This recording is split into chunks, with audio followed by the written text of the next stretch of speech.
आज हम बात करेंगे अरस्तु का न्याय सिद्धांत क्या है। अरस्तु का पिछले दिनों हमने देखा कि दास्ता का सिद्धांत क्या है, अरस्तु का परिवार सिद्धांत क्या है। हम आज अपने लेक्चर में देखेंगे कि अरस्तु का न्याय पर क्या विचार है। तो अरस्तु प्रश्न है कि अरस्तु का न्याय विचार कहाँ मिलता है। सबसे पहले जानना हमें जरूरी हो जाता है कि न्याय विचार का प्रतिपादन वो किन किन ग्रंथों में करता है। तो हमें उसके ग्रंथ रिटॉरिक और पॉलिटिक्स और इथिक्स, रिटॉरिक्स में मिलता है, पॉलिटिक्स में मिलता है, पॉलिटिक्स में और इथिक्स में मिलता है। उसका एक ग्रंथ है इथिक्स।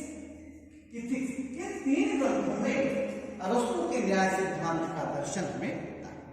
हम किसी के सिद्धांत का जब अध्ययन करते हैं तो यह जरूरी होता है कि उसके समकालीन समाज को देखें, हम उसके वातावरण को देखें। यदि हम किसी चिंतक के वातावरण और समकालीन समाज के विषय में विचार नहीं करते तो हम उसके सिद्धांतों, उसके चिंतन को समझ नहीं सकते। आप जब अरस्तु के न्याय का अध्ययन करेंगे तो प्लेटो के न्याय की चर्चा करना पड़ेगा। क्यों कि प्लेटो अरस्तु का गुरु है, तो कहीं ना कहीं गुरु से शिष्य प्रभावित हो सकता है। प्लेटो के साथ साथ यूनान के सामाजिक वातावरण की चर्चा करना पड़ेगा। क्या वहां न्याय विद्यमान था? न्याय था तो क्या था? तो यदि हम यूनान को देखते हैं तो यूनान में न्याय को राज्य के साथ साथ व्यक्ति का गुण माना जाता था। न्याय को वैधानिकता से ज्यादा आचरण की वस्तु माना जाता है। कहीं न कहीं यह दोनों बातें अरस्तु को प्रभावित करती हैं। यही कारण है कि अरस्तु न्याय को सद्गुण मानता है। विवेक कहता है कि विवेकी होना सद्गुण है और सद्गुण का जो श्रेष्ठ रूप होगा वो न्याय है। देखिए कहता है कि सद्गुण और उसका व्यवहारिक प्रयोग, क्या सद्गुण और उसका जो व्यवहारिक प्रयोग है, बिहेवियर यूज और वर्च्यू, दोनों का योग क्या है? न्याय। तो प्रश्न है न्याय कब पैदा होगा?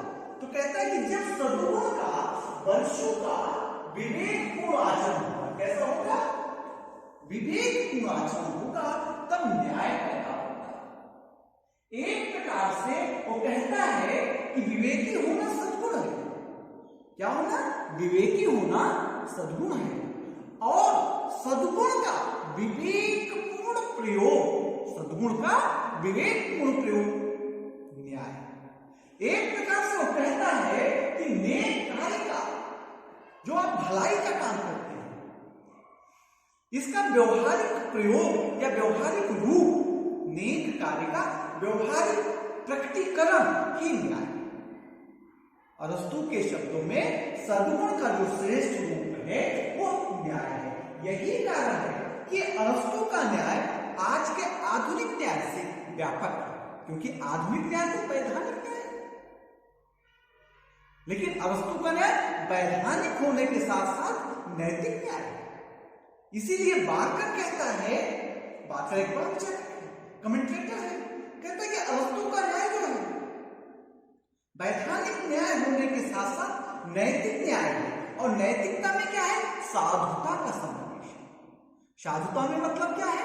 दयालुता है, ईमानदारी है, उत्साह है, विभिन्न प्रकार के सद्गुण साधुता में समाहित होते हैं। इस प्रकार से अरस्तु का न्याय सद्गुण है।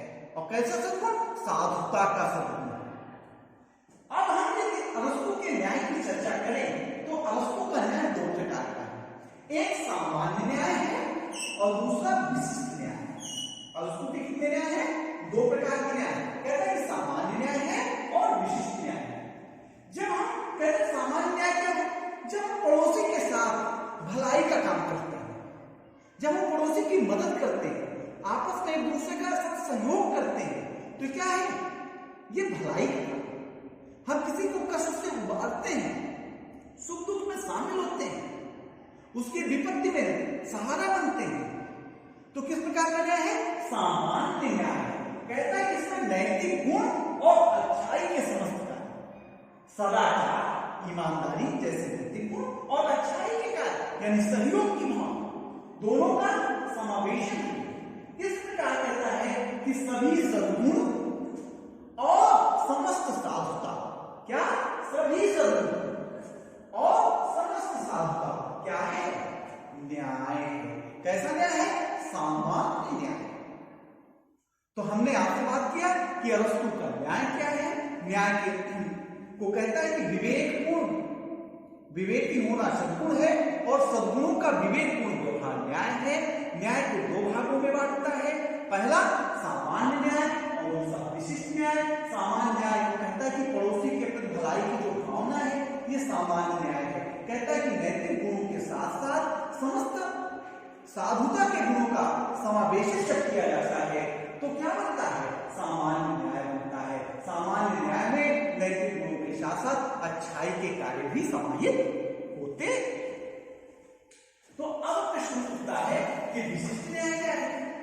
दूसरा उसने न्याय का जो बताया क्या होता है? विशिष्ट न्याय। विशिष्ट न्याय का तात्पर्य है कि जो जिस योग में हो उसे उसी प्रकार का लाभ दिया जाता है। भलाई जो है उसका विशेष रूप विशिष्ट न्याय से संबंधित है। जिसे जो मिलना चाहिए, जो जिस चीज का हकदार है, जो जिस चीज का पात्र है, उस पात्र को ही वो चीज मिलना चाहिए। ये उसका क्या है? विशिष्ट न्याय। अर्थात कि निरपेक्ष न्याय नहीं होना चाहिए, निरपेक्ष समानता नहीं होनी चाहिए। इस प्रकार से विशिष्ट न्याय में आनुपातिक समानता पर बल देता है। किस पर बल देता है? आनुपातिक समानता पर बल देता है। तो प्रश्न है कि वितरण न्याय, तो उसने वितरण न्याय को, विशिष्ट न्याय को दो भागों में बांटा। विशिष्ट न्याय को दो भागों में बांटा है। ये देखिए, एक वितरण न्याय, वितरणात्मक न्याय, इसमें वितरणात्मक न्याय, और दूसरा सुधारात्मक न्याय। दूसरा है सुधारात्मक न्याय। एक वितरणात्मक न्याय और दूसरा सुधारात्मक न्याय। वितरणात्मक न्याय का तात्पर्य है उसका कि जो राज्य में पद है, जो लाभ है, जो यश है, जो प्रतिष्ठा है, जो राजनीतिक पद है, सम्मान है, इनका बंटवारा न्यायपूर्ण हो। कैसे हो? इसका बंटवारा न्यायपूर्ण हो। अर्थात उत्तराधिकार के आधार पर ना हो, जन्म के आधार पर ना हो, वंश के आधार पर ना हो, तो किस आधार पर? योग्यता के आधार पर। जो जिस योग्य हो, जिस व्यक्ति का जैसा योगदान हो, उस तरीके से क्या हो? उस पदों का, उन यशों का, उन सम्मानों का बंटवारा किया जाए। इसीलिए वो कहता है कि जो योग्य है उसे मिले पद और पुरस्कार। राज्य में ये देखा जाना चाहिए किसने राज्य के बेहतरी के लिए काम किया है, राज्य को सुंदर बनाने में किसने योगदान दिया है। जिसने योगदान दिया है उसे यदि आप पद, यश और सम्मान देंगे तो राज्य में कलह नहीं पैदा होगी, और जब राज्य में कलह नहीं होगी तो स्थिरता आएगी। स्थिरता आएगी तो राज्य स्थायित्व प्राप्त करेगा। और प्लेटो के न्याय का उद्देश्य केवल एक है कि राज्य क्या करे? स्थायित्व प्राप्त करे। प्लेटो कहते हैं कि जो भी शासन प्रणाली है वो सारी शासन प्रणालियों में न्याय का आधार अलग अलग होता है। आप कहते हैं कि अभिजात तंत्र को आप देख लीजिए, कहते हैं अभिजात तंत्र में न्याय का आधार सदाचार होगा। क्या होगा? सदाचार। धनिक तंत्र कहता है कि जो अभिजात तंत्र कुलीन वर्ग है, ये कहता है कि व्यक्तिगत सदाचार ही राज्य को क्या करता है? समृद्ध करता है। आप धनिक तंत्र को देखेंगे, इनका मानना है कि जिनके पास धन दौलत है वही लोग राज्य को समृद्ध करते हैं, तो वहां न्याय का आधार धन है। लेकिन समूह तंत्र को देखेंगे तो समूह तंत्र में कहता है कि राज्य में स्वतंत्रता और समानता होनी चाहिए, इसलिए स्वतंत्रता और समानता जो है राज्य का आधार होना चाहिए। प्लेटो कहते हैं नहीं, राज्य का आधार सदैव सद्गुण होना चाहिए। क्या होना चाहिए? राज्य का आधार सद्गुण होना चाहिए, क्योंकि सद्गुण ही एक ऐसी चीज है जिससे हर चीज प्राप्त हो सकती है। सद्गुण, न्याय का आधार क्या हो? सद्गुण हो। क्या हो? सद्गुण हो। सद्गुण ही हर चीज प्रदान करेगा। इसीलिए सद्गुण के ही आधार पर वो राजतंत्र को श्रेष्ठ शासन कहता है, क्योंकि वहां पर सद्गुण को ज्यादा प्रायोरिटी मिलती है। राजतंत्र को कहता है कि नहीं राजतंत्र ज्यादा अच्छा शासन है। राजतंत्र के बाद वो मानना है कि कुलीन तंत्र या अज्ञात तंत्र का शासन ठीक है। क्यों? क्योंकि वहां पर राजतंत्र से के बाद सबसे ज्यादा महत्व किसी को है तो अज्ञात तंत्र में शत्रुघ्न का है। और उसके बाद कहता है कि वर्गीय तंत्र में भी शत्रुघ्न को महत्ता मिलती है। वर्गीय तंत्र में भी ये तीनों में शत्रुघ्न को महत्ता मिलती है। लेकिन शत्रुघ्न को सबसे ज्यादा महत्व राजतंत्र में मिलता है, फर्स्ट प्रायोरिटी। सेकंड प्रायोरिटी मिलती है अज्ञात तंत्र में और थर्ड प्रायोरिटी मिलती है इसमें वर्गीय तंत्र। इस प्रकार से अरस्तु कहता है कि सद्गुण ही न्याय का आधार होना चाहिए। कहते हैं कि ये सद्गुण को आप आधार बनाएंगे और आप सद्गुणी व्यक्ति को ढूंढेंगे तो उसमें एक साथ बौद्धिक गुण मिलेगा, नैतिक गुण मिलेगा, सैनिक का गुण मिलेगा और ये गुणवान लोग राज्य को क्या करेंगे? समृद्ध और अस्थायी बनाने में योगदान देंगे। इस प्रकार से अरस्तु एक अपने विश्लेषणात्मक न्याय की बात करता है जिसमें निरपेक्ष समानता का स्थान नहीं होता कि व्यक्ति समान है, उसको क्या किया जाए? बराबर हिस्से में योगदान, बराबर हिस्से में सम्मान और पद प्रतिष्ठा दिया जाए। अर्थात वितरणात्मक न्याय में कहता है कि आनुपातिक समानता होनी चाहिए। देखना चाहिए कि किसका किसके सापेक्ष कितना योगदान है। जैसे ए है, ये है, बी है, सी है, डी है, ये चार नागरिक हैं। यदि चार नागरिकों का योगदान राज्य में योगदान देखिए, राज्य में योगदान देखिए 45%, 30%, 32%, 28%, इस तरीके का योगदान है। तो अरस्तु का मानना है कि सबको पद और प्रतिष्ठा समान नहीं देना चाहिए, सबको बराबर भुगतान नहीं करना चाहिए, सबको बराबर यश नहीं देना चाहिए। क्या करना चाहिए? सबसे ज्यादा जिसका योगदान है ए का सम्मान ज्यादा होना चाहिए और बी का सबसे कम योगदान है, इनका सम्मान क्या होना चाहिए? सम्मान सबसे कम होना चाहिए, सम्मान कम होना चाहिए। अर्थात राज्य में इनको कम महत्व मिलना चाहिए, राज्य में इनको महत्व ए को ज्यादा मिलना चाहिए। अर्थात सापेक्षिक समानता, योग्यता के आधार पर समानता मिलना चाहिए और योगदान के आधार पर समानता मिलनी, योग्यता के आधार पर पद और प्रतिष्ठा यश मिलना चाहिए। इस प्रकार से अरस्तु ने अपने वितरणात्मक न्याय की अवधारणा का प्रतिपादन किया। फिर दूसरा न्याय था सुधारात्मक या संशोधनात्मक न्याय। दूसरा न्याय क्या है? सुधारात्मक और संशोधनात्मक न्याय। ये दोनों न्याय किसके पार्ट है? विशिष्ट न्याय। इसके विशिष्ट न्याय के पार्ट है। हमने अभी देखा वितरणात्मक, देखा क्या देखा?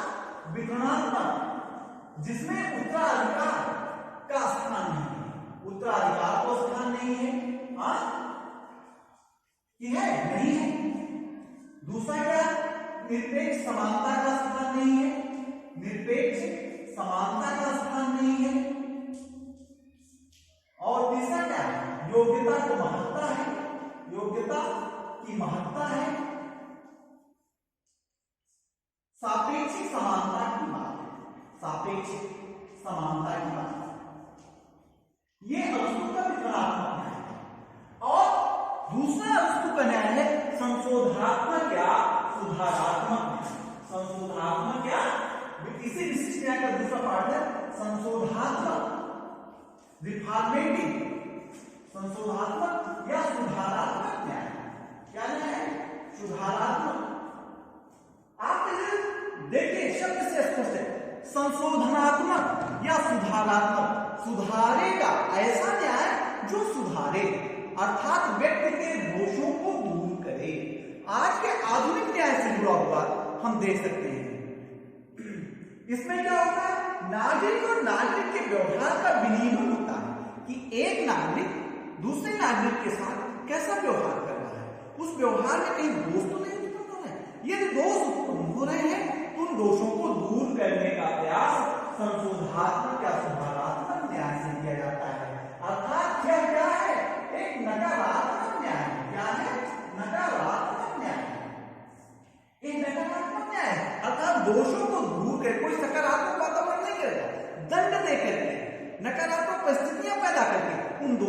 दूर करेगा। तो ये दो प्रकार के होते हैं, ऐच्छिक और अनैच्छिक। कैसे होते हैं? ऐच्छिक न्याय और अनैच्छिक न्याय। ऐच्छिक न्याय क्या है? सुधारात्मक न्याय के दो पार्ट हुए, एक ऐच्छिक न्याय हुआ, एक अनैच्छिक न्याय हुआ। ऐच्छिक न्याय का मतलब है कि एक नागरिक दूसरे नागरिक के साथ संधि और समझौते करता है, अपने बातचीत के द्वारा उसको एक समझौते का रूप देता है, कहता है कि हम दोनों मिलकर के इस मुद्दे पे ऐसे ऐसे काम करेंगे। और तब यदि कोई व्यक्ति या कोई नागरिक उस समझौते को, उस संधि को, उस वचन पत्र को तोड़ता है, तब क्या होगा? तब न्यायालय के पास नागरिक जाएगा और न्यायालय उस दूसरे नागरिक से उस वचन पत्र में वर्णित बातों का, वर्णित तथ्यों का अनुपालन सुनिश्चित करेगा। दूसरा क्या है? अनैच्छिक है। अनैच्छिक मतलब जो गैर इच्छा से किया जा रहा है। जब एक नागरिक दूसरे नागरिक को कष्ट पहुंचाता है, एक नागरिक दूसरे नागरिक को कष्ट पहुंचाता है, और जिसको कष्ट पहुंचता है तो क्या करता हो? राज्य के पास आता है। आपको वो बताइए, कोई पड़ोसी परेशान करता है तो कहां जाते हैं? राज्य के पास जाते हैं। कैसे जाते हैं? राज्य कहां दिखता है? राज्य थाने पर दिखता है। थाना आपकी शिकायत सुनता है? हाँ, सुनता है। क्या करता है? दोषी व्यक्ति को बुलाता है और उसको क्या करता है? कहता है कि आपका ये दोष है, आपको दंड दो। तो दोषी व्यक्ति के व्यवहार को नियमित करता है, उसके दोष को दूर करता है, अर्थात राज्य जो है अपराधी को सजा देता है। इस प्रकार से ऐच्छिक न्याय और अनैच्छिक न्याय की चर्चा की जाती है। इस प्रकार से अरस्तु ने अपने न्याय सिद्धांत का प्रतिपादन किया। अरस्तु चूंकि प्लेटो का शिष्य है, तो प्लेटो और अरस्तु के न्याय के गुण देखें तो जहां प्लेटो अपने न्याय सिद्धांत में कर्तव्य पर बल देता है, किस पर बल देता है? प्लेटो कर्तव्य पे बल देता है, वहीं अरस्तु अपने न्याय में अधिकारों पर बल देता हुआ दिखाई पड़ता है। अरस्तु जहां अपने न्याय में कार्य विशेषीकरण को पैदा करता है, वहीं अरस्तु के सिद्धांत में कार्य विशेषीकरण के सिद्धांत का निर्देशन नहीं होता है।